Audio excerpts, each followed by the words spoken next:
Welcome back, everybody. You're listening to Cut the Shit, a podcast series that aims to take a closer look at the impact of the IT industry, both the good and the bad. Cut the Shit is brought to you by Plow Networks, a managed IT services company based just outside Nashville, Tennessee. I'm Bryan Link, EVP of Products and Services here at Plow, and I'll be your host for this series. I'll ask questions, and with the help of our guests, try to dig deep on some of the key challenges we all face dealing with IT.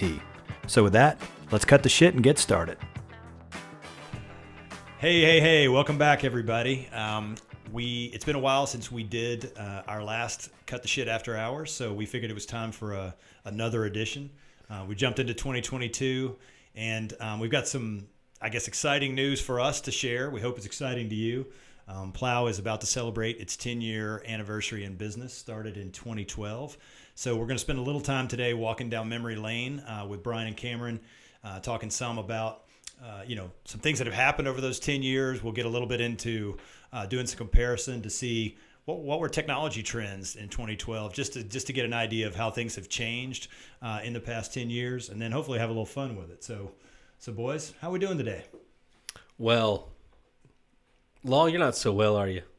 You like how I've hesitated right there and let you have it? I didn't want to see Link go, good God, I can't ever. You might notice that Bryan is not in the room because Bryan has the Rona. So he is at home. No. But it looks like it's the Omicron version, so he's just got a little sniffle and a little sore throat. So I think he's going to be okay. Let's be honest. Bryan had the flu, Rona, sinus infection. He's had it all. The trifecta, as we called it here in the office. It's true. It's been fun. I'm on the mend. I'm on the outside of it. Yeah. Jesus. There are two people in the room who haven't had it yet, and we're trying to keep it that way. So we'll see. Emily and I are still hanging tough, New Kids on the Block style. But we have to make out before we walk out the door, right? Isn't that the rule? All of us? I think that's wish. the deal, right? Yeah. Everybody's getting it. Glad I'm not there. Yeah. So, yes, 10 years. Hard to believe. It's there've been a lot of fun memories in that 10 years. 10 years. Well, let's start with something simple. 2012. What was the office situation like in 2012? That's a great question. So we, like most organizations, took out a big venture capital line and went and bought ourselves a nice big office, lots of new Air-on furniture. chairs? Yeah, all air. Herman Miller house Ping account. pong table? Yeah, of course. I mean, you didn't have the cafeteria in foosball, 2012, but yeah. you had the maybe video game Pac-Man? Yeah. Actually, truth be told, we had a card table that was ripped and a couple of folding chairs. And the first office was in that building that was getting condemned. Remember, because they were getting ready to start construction. They told us we had to be out by a certain date, and we didn't leave.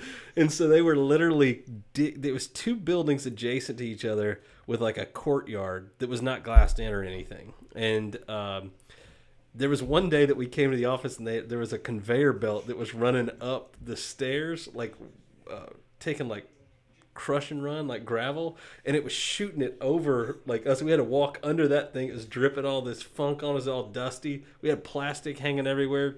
They cutting the power off. It was awesome. We literally went through like plastic curtains in order to get into the sole room that was left, which was the conference room. That's right. And that was like for months. I'm hoping the it was rent was awful. cheap. I mean, surely. At one point, they stopped charging us, so we just kept Okay, squatting. well, there you I mean, go. it was That's the best kind, free. It was like New York apartments. Like it was terrible. But Technically, what we moved like 3 or 4 times over the course of like 2 years. Like it was because they moved us once. yeah. And then they moved us into that small space because that's when Jana started. And Jana probably tells the best. She probably has the best rendition of walking in on day one. I'm sure she was dressed to the nines in the big dress or something fantastic or whatever. And she walks in and she says, I see these two SOBs sitting at a folding card table facing each other. They moved it, so it would be like all of a sudden they would reach out to us and be like, hey, we're going to need you guys to move to this other building that we have some space at across town. And there was no internet connectivity or anything, so we had like a hot spot in the window. It was a mess. But the funniest part was we ended up in this I guess it was the same building. It was the bottom, that our first office, where this is awful, but there was a psychiatrist that had their office literally like with a door between our office and their like therapy room. And, you know, Bryan and I carry on, yeah, like a paper door. Like Bryan and I carry on like a bunch of idiots. And this sounds like doctor-patient confidentiality yeah, violation. well, we didn't know who they were, but we knew their life stories. And they ended yours, up, I'm sure. they finally bought one of those little Marpac sleep, the noise makers, the white noise machines, and stuck it like, they opened the door real quick and like slam it on the ground. It was plugged into their suite to be like making noise. You're trying to drown us out. That was our first office. Bryan also had a car that was a complete piece of junk at the time. the hood latch kept coming undone and the alarm would go off, but it was parked up against next to an occupational therapy group, so kids, that had like sensory issues, and kids would be like, like flailing around screaming like they're losing their minds because his car's honking at the window of where they were. It was horrible. And how we found that out was Bryan was at a party somewhere across town, and they were like, man, yeah, our office is in Brentwood. Bryan's like, oh yeah, where? And they're like, oh, Ward Circle. And they're like, yeah. And then they started telling this story about some a-hole that's got an alarm that goes off, and Bryan's like, oh God, that's me. Like, it was great. But if you remember, there for about 2 months, I had no idea. Oh, we were getting mad at whoever it was. We were like, who is Somebody fix their damn car alarm. Yeah, we're like, who is that? Like, what idiot does not know how to operate? And I walk out one day, and there's a note written on my windshield, and so I just assume it's this dumbass, right? And he's gone downstairs and he's written a quick note. Yeah, it's on a Friday. Yeah, that'd be Cameron. Sorry. And I'm driving. I called him. I'm like, hey man, nice note. And he's like, what do you mean? And the note said something like, hey, we've got kids with sensory issues, blah, blah, blah. Like the horn is ridiculous. You got to stop it. It's happening every day, 3 or 4 times a day, whatever. I'm like, okay, you got me. So it took going to the party. These are all in like a sequence. It took going to the party for me to finally believe that Cameron didn't write that. So I get to the party and then the conversation comes up and I'm like, how could he have staged this whole thing? Like, there's no way. That would have been clever. That would have been some of your best work. Yeah, we had some great times at that office. I mean, talk about humble beginnings. I mean, it wasn't even 2 men in a truck. It was like 2 men in a rental car, and I don't know how that all came together, but it was amusing. I mean, we had a cast of characters back then too. There was all sorts of good stuff. We had one guy come in and rip his pants and didn't have on underwear and had to turn around and leave. Like, I mean, just did he come back after I told Cameron it would happen? He did. He goes, you watch. He'll come. He did. He goes, he'll come in here with a change of clothes because he spills stuff on himself. And he came in, he had a spare shirt but not a spare pair of pants. And he came in and showed us all he was made of, and then walked out and came back the next day. So what? In the beginning, what were you selling? Well, I mean, we've talked about the origin story, so we don't need to retread that. But what were you trying to do out of the gate? What's important to understand, one nuance, Link, it's very subtle, but it's differentiated, and that is we don't sell anybody anything. We help people to buy things. Okay. So, yeah, my bad. We were helping what were you trying to help people to buy? Yeah, we were helping people to buy. Well, I mean, because you were one of our clients, but in the beginning, we had a 30-month non-compete that I brought along with me as part of the sale of the previous business. Yeah, thanks, Bin Laden. So that locked us down to basically if it had a power cord on it, you couldn't sell it. So we were relegated to telecommunications services, and I think that was it. That's about all we could do. Yeah, and which was great because that's where Bryan came out of. So the last thing I wanted to do was sell anything IT, and the last thing Bryan wanted to do was sell anything telco at the time. So it's like, hey, buddy, guess what? Here's all we can do. Right back in the same game at a card table. And there's nothing more exciting than going out and telling people, here's what we're going to do. We build houses. We can't do roofs, plumbing, or electricity. Cool? Like, no, it's not good. So it was the first 2.5 years was very challenging, to say the least, in terms of what we wanted to do and what we couldn't do. What's interesting is you were selling services before services were cool in a certain way. We were.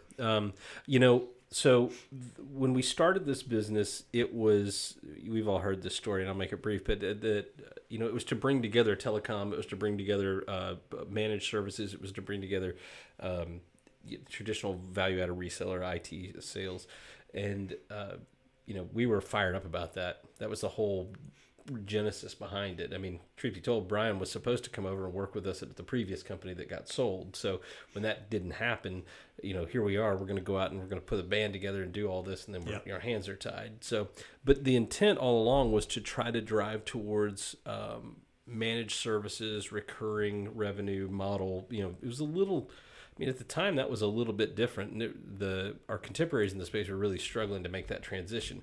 The good news is we didn't have any payroll. So we could make the transition just by decree. This is what we're going to do. And, right. I mean, it wasn't as easy as we set out, as we thought it was going to be when we set out, but certainly we stuck our guns on it, and that's where, here we are.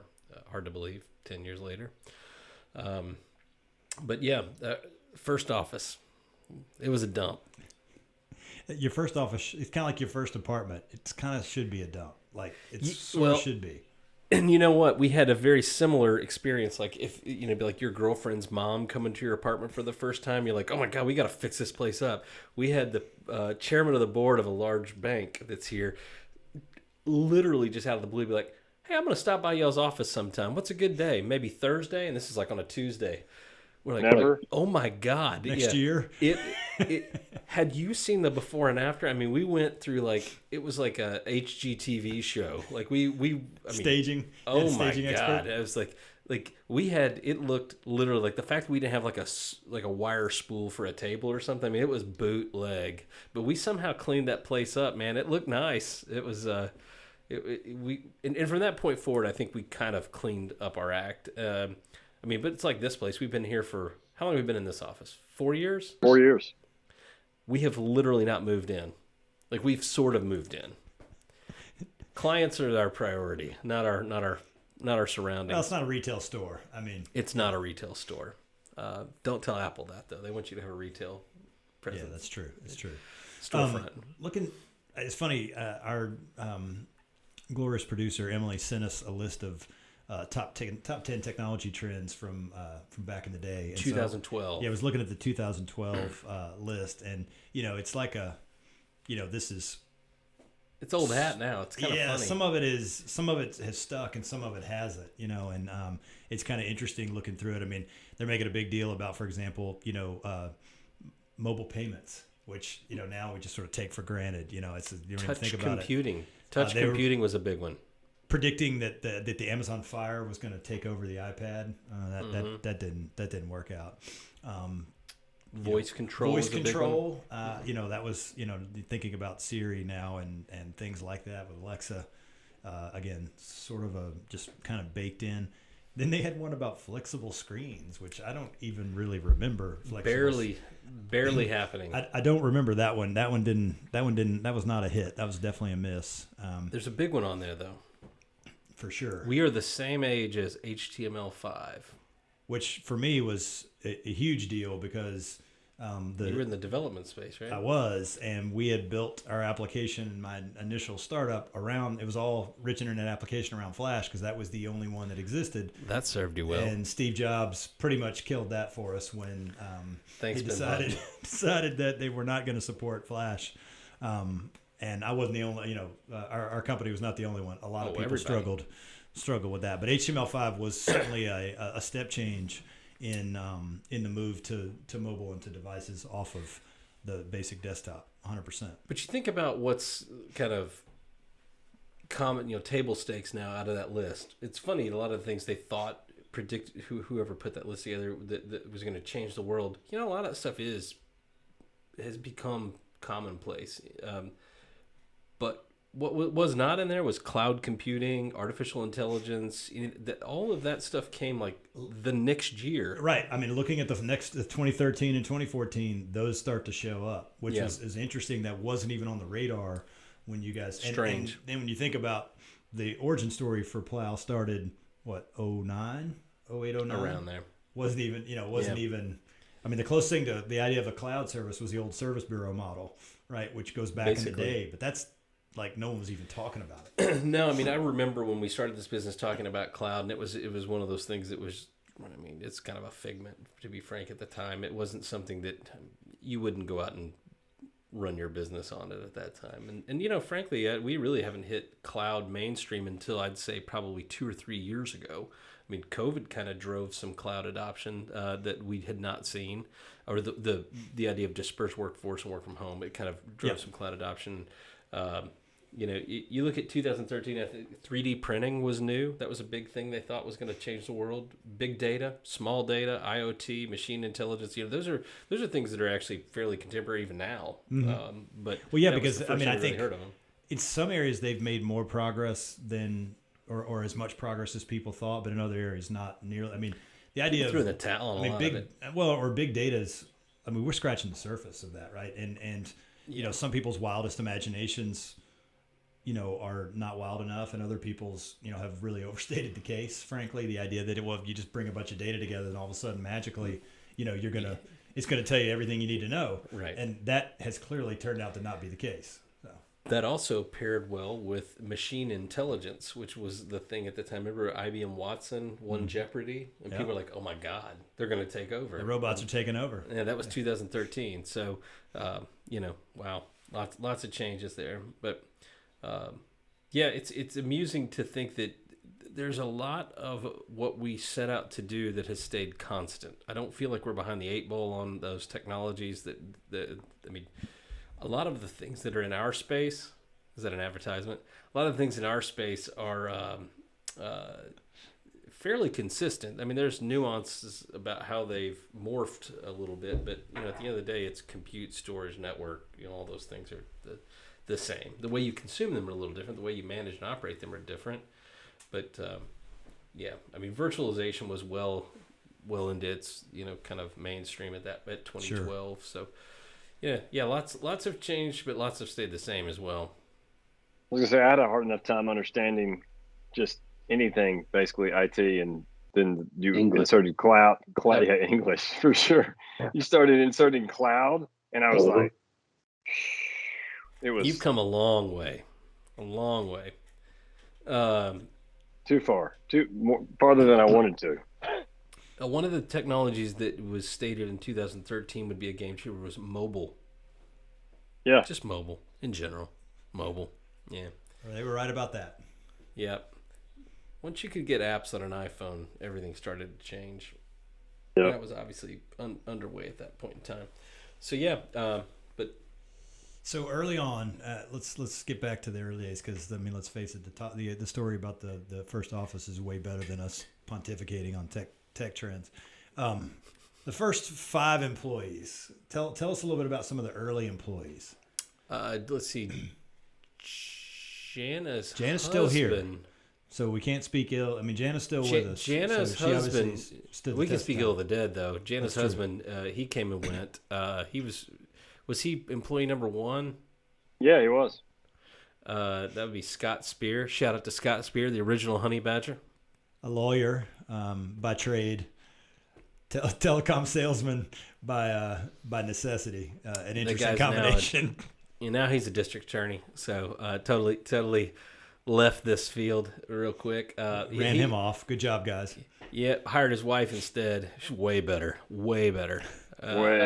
People actually like her too. She's friendly and nice. Well, she's nice. Yeah, she'll bite back, but she's fun. Let's see. Jana was employee number 2. They were never there at the same time, and then she was more like 1B.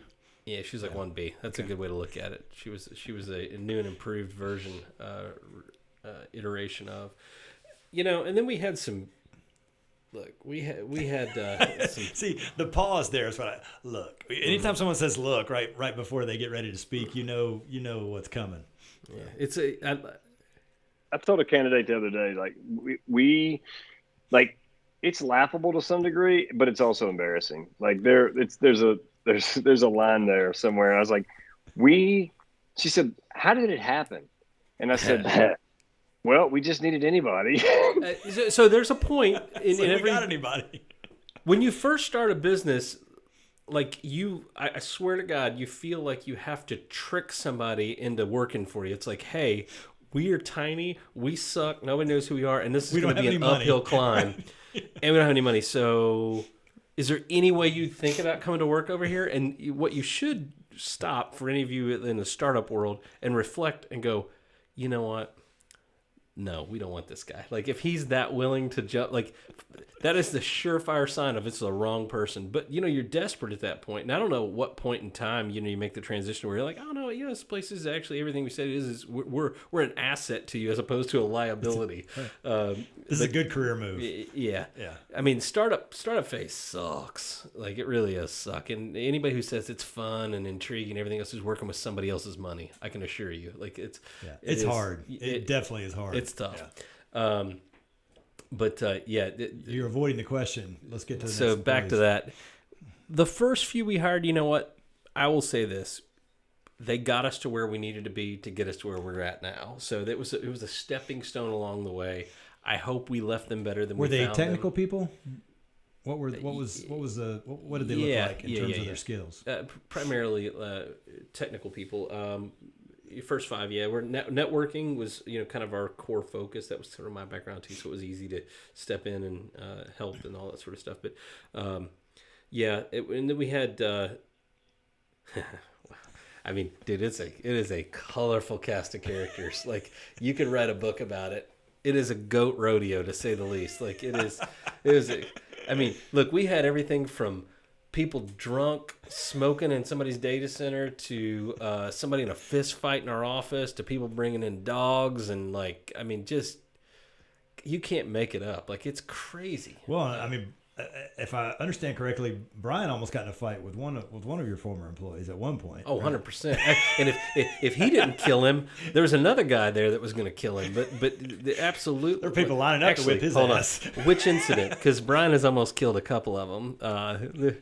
There's been, and you know what, they had it coming too. And it was never a matter of like, you told me you were going to do this and you didn't do it. It was like dumb stuff, like playground fights. Like, it was like being turds.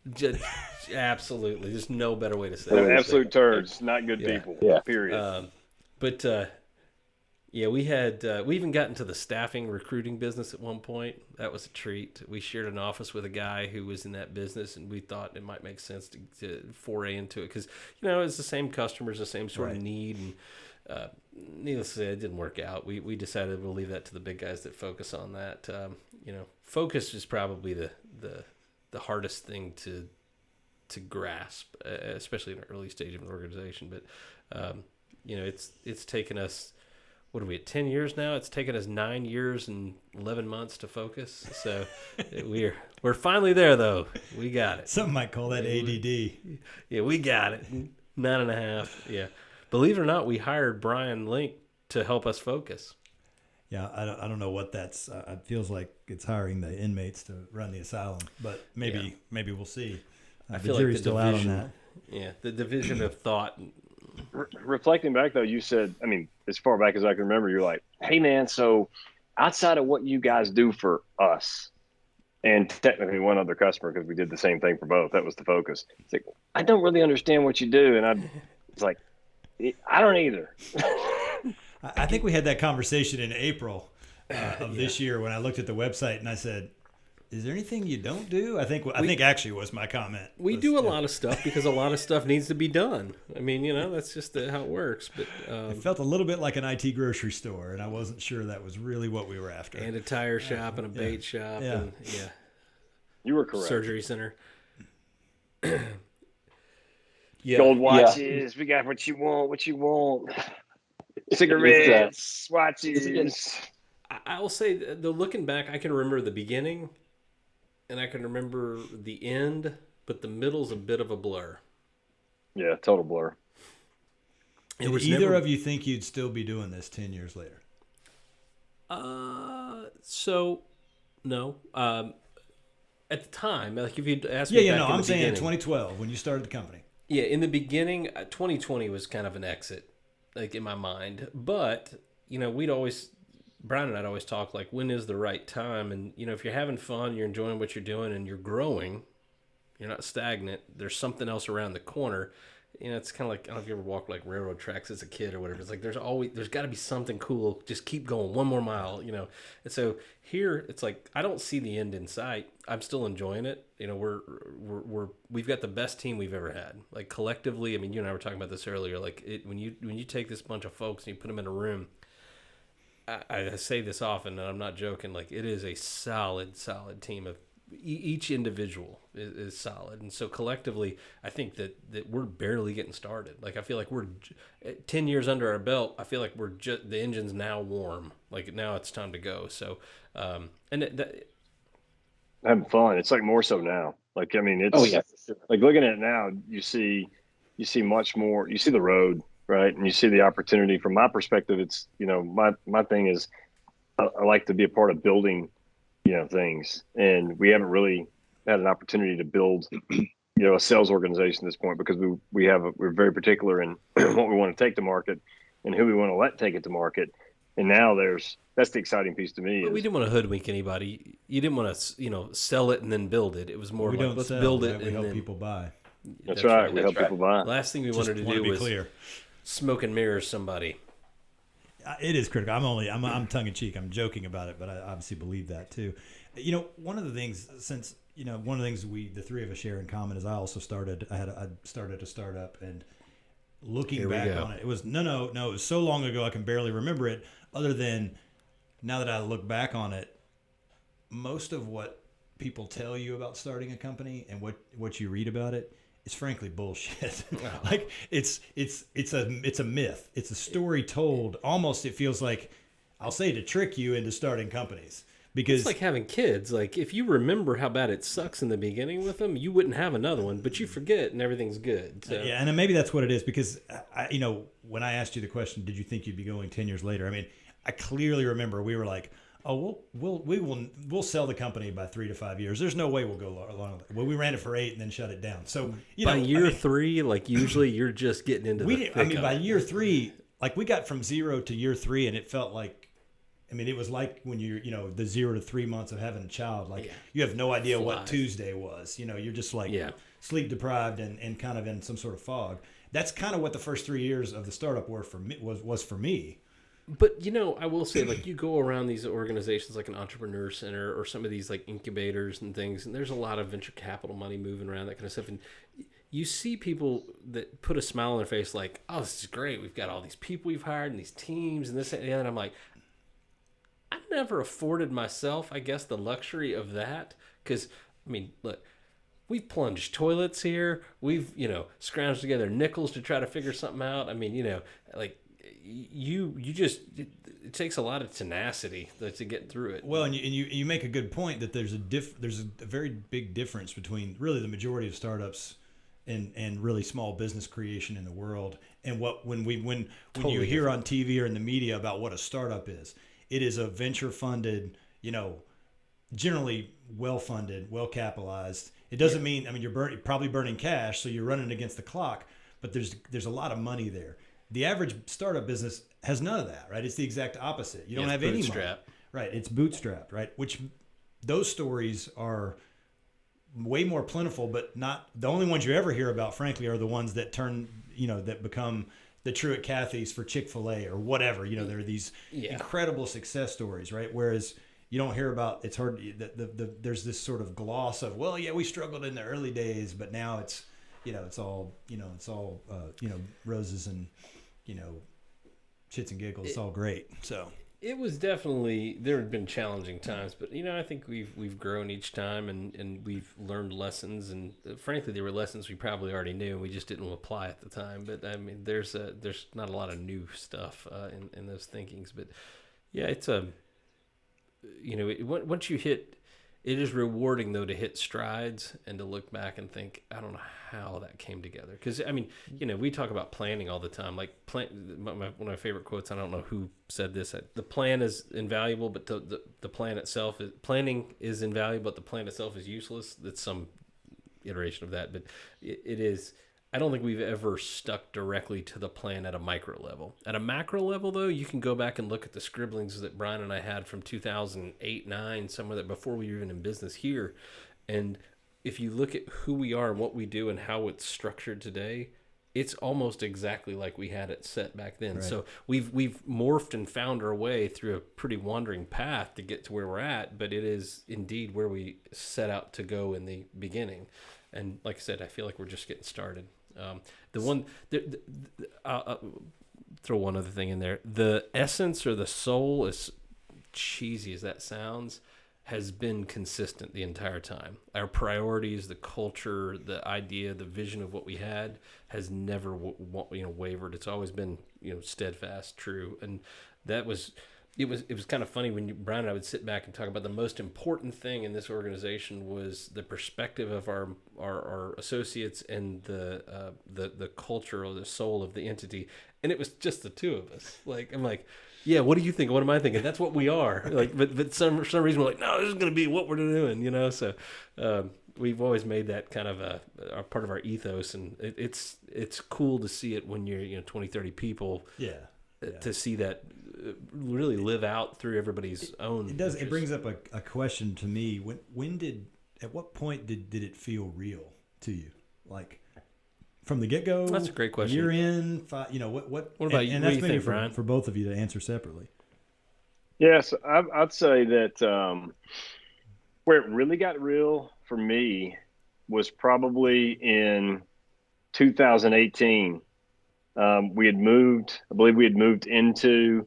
It was real prior to that, but where it got really big was in 18, and we had really started to become more into being a VAR unintentionally. It goes back to those roots and just kind of going through different doors, and we had to sit down and make some tough decisions. And that was the first time we looked around, and I felt like it was like, hey man, this isn't what we set out to be. Our revenues were really good, probably the strongest year, one of the strongest years of revenues we had. We were in the Inc. 250. We were in the Inc. 250 at that point for 2 years. So yeah, we were blowing up, but it wasn't what we set out to do. Yeah, it was the wrong stuff, and thank God, that we were able to kind of reset our direction back to what we had planned and what we had started. I think that was the biggest reset we ever had. We didn't do things perfectly from that point, but we made some great strides and got refocused on the recurring revenue machine that we wanted to ultimately build. And, move into 2019, we had a couple of customers, consolidate and merge. Those were the guys that were spending a lot of money on the value-added reseller side of things. So that was kind of one of those reinforcement times that was like, okay, thank goodness because we wouldn't have made the turn, and we certainly wouldn't have made the turn into 2020 with COVID and all the changes that took place there. I mean, that to me, I go back to 18 and just having that. I remember being in the office one day and thinking, I was looking around, I was thinking, how the hell did we get in this place? Because I started thinking about the card table, and I was like, there were people walking around that almost felt like I didn't even know who they were. And I was like, what happened? Like, what has happened here? And at that point, it really was. We put on our big boy britches. We got back to our core. We had, as you know, Bryan, a handful of core-based customers, and we just poured ourselves back into them and said, this is who we're supposed to be. This is the kind of stuff we're supposed to be doing. It was mainly the network functionalities, and got back on track. But that's when it felt like to a degree, it almost felt like a little bit like play until that point. And then that point, it was like, okay, we're going to make this decision. We're going all in, and we got to go grow this thing. Like we won't get a second chance behind this piece. How about you, Cameron? Mine are more weird ones. Like the first time we couldn't all fit in one car, I was like, okay, this is interesting. Or, we go to a meeting and there's still people back at the office. Like, those are sort of the like, okay. And, I always try to look through, this is maybe weird, but I try to look through scopes of responsibility. And when you look at, hey, when the people that work here have more kids than we have people here, like there's more mouths to feed than what we have employed in the office. I'm like, dude, we can't screw this up. Like there's people that are... I hope y'all don't think we don't think that you depend on this, but I'm like, it gets real when all of a sudden you're like, it's wait a scary minute, when you start thinking that way. Yeah, you're like, sure. okay, one bad move and there's there's repercussions that ripple out way beyond the people in these four walls, and so that I think that's when it starts to get real. I don't know, real scary or real, but either way. But yeah, I would say that, and when we have big get-togethers, like a holiday party or something like that, and you look around, you're like, Jesus, you don't see everybody together at once very often. They're all spread out, and we do a lot of telecommuting, especially work now with hybrid, with people in and out of the office all the time. You're over 3 states away, and whatever. Actually, it'd be one state. It's only one state it away, works, but feels like it. It's a long way. Knoxville's not part of Tennessee, is it? It tried not to be. Yeah. The Christmas party this year was one of those, and just even going back and reflecting on on 2021 and seeing the additions and the promotions and the things that took place inside the our four walls. It's like I remember the Christmas party thinking, wow, like we're in a way bigger room and we've filled this thing up now too. Like this is incredible. I'd say that's there's strange moments where it hits you, and you. I don't know that I typically look at that as like, oh, I'm proud. I usually look at that as like, oh my God, we got a lot to worry about. It's hard to spend too much time on that. Yeah, but it's rewarding. I mean, it's a tremendous sense of responsibility at the same time. It's like, okay, we got to keep this thing going. There's people are enjoying what they're doing, and I'm enjoying being a part of it as well. Speaking of, for us to pay some bills, I've got a partner of ours has been waiting on me for 8 minutes, so I'm going to let you two. Thanks for joining us, Bryan Law. We appreciate it. I hope you get feeling better. Thanks, B. We'll talk to you soon. See you guys. See you next year. I mean, I think on that note, we can probably wrap it up. I think it's, one of the things you realize about starting a business and running a business is it's a relentlessly forward-looking exercise, right? You don't generally spend a lot of time looking backwards for good reasons. I mean, you want to try to learn lessons. You want to try to, you probably you pay more attention to your mistakes and the things you did wrong than the things you did right for obvious reasons too. Try to get better, but it's interesting to try to look back 10 years. Yeah, I realized when Emily asked us about this, and listening to you guys talk, how much of it is sort of fuzzy, right? In that because you're so busy looking to the next thing forward.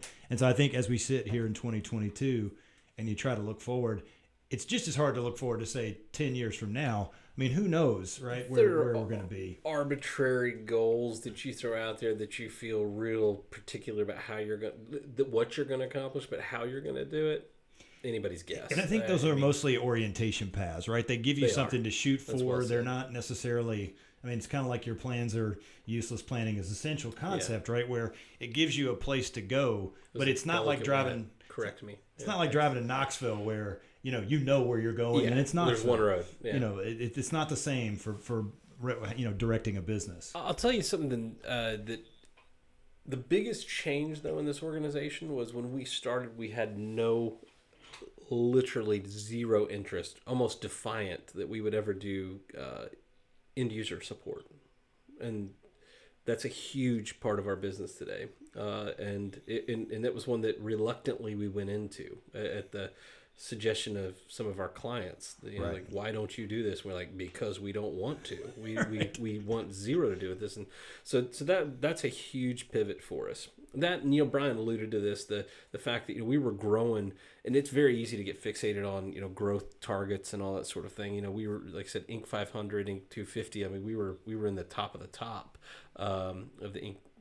1,000, 5,000. I can't remember. Sorry, I should know that. But point is we knew we wouldn't be able to retain that if we changed our business model and focused on the recurring revenue. Right, so, right. It's like the Publishers Clearinghouse coming to your door, like, it's $10 million, or you can get a nickel a day for the rest of your life. And you're like, I'll take a nickel a day. Like, you feel stupid doing it, but it was the right thing to do. We knew that. And so, all that came together. Like I said, 2017-18 was when we really had to do this inflection point and kind of get back to what we intended with the addition of the end user support. So, it's been a fun ride. I mean, most thankful for the fact of the people that we have and the clients that we've gotten. We've got great customers, phenomenal staff, and birds of a feather, like we were talking earlier. Yep. I mean, I feel like we keep attracting more people that just fit, that are cut from the same cloth, and so hopefully there's a supply chain of that out there in the world that we can continue to take advantage of and bring opportunity. So yeah, for sure. Well, with that, I've been here less than a year, but I've known you guys a long time and have worked with you. With you guys as a vendor. I know it feels like forever. Sorry. Yeah. But it's been a joy to be here, and I'm having a lot of fun, and I'm excited to be part of the story as we go forward. And I think you're right. I think really it comes down to, all businesses are about execution at the end of the day, right? Every now and then you come up with some kind of amazing idea that is so good that it sells itself and you don't have to do anything. That's a very, very rare thing. I don't think that's our business. That's not our business, right? And so the only way you execute is to have good people. Mm-hmm. Some of it's about process and some other thing, but ultimately it's about the butts in the seats. And that's the part that's exciting when you look around. And so, as you look forward, or as I look forward and think about 2022, 23, 24, I'd like to see more of the same in those core areas. Yep. What we actually do may change, right? Look, we just went over a list of technology from 10 years ago. Some of those things aren't important anymore, right? Or even talked about. I don't think any of them really. We don't know. We might be in the flexible screen business, as an example. Who knows? I don't think we are, but we might be. The guys that made flexible screens didn't know that they were in a business that wasn't going to be that important. So, you have to be able to be flexible too, not like a screen, but in terms of your strategy. I think that the core fundamental components of this business 10 years ago were every bit as relevant as they are now, and that's know-how, give a shit, prioritization, execution, to your point, empathy, and understanding, really, shutting up and listening and putting your thinking cap on and bringing your best foot forward, for the clients, and that has always worked. I can't imagine a day where that's not critical. So with that, we'll lean into another 10 years of doing the same thing. So Amen, brother. On that, we'll wrap it up. Thanks everybody for listening, and have a great day. Cut the Shit is brought to you by Plow Networks and is produced by Talia DiDomenico and Emily Starnes. We hope you enjoyed today's episode. If you did, we'd be most grateful if you would share it with others who you think might be interested in hearing a somewhat irreverent take on the arcane world of IT. If you aren't enjoying it, well, why are you listening? You can find links to this podcast on our website at plow.net, on our YouTube and Instagram feeds, on Apple Podcasts, Spotify, LinkedIn, and probably a bunch of other places too. Or as my kids like to say, just Google that shit. You'll find it for sure. Take care and have a great day.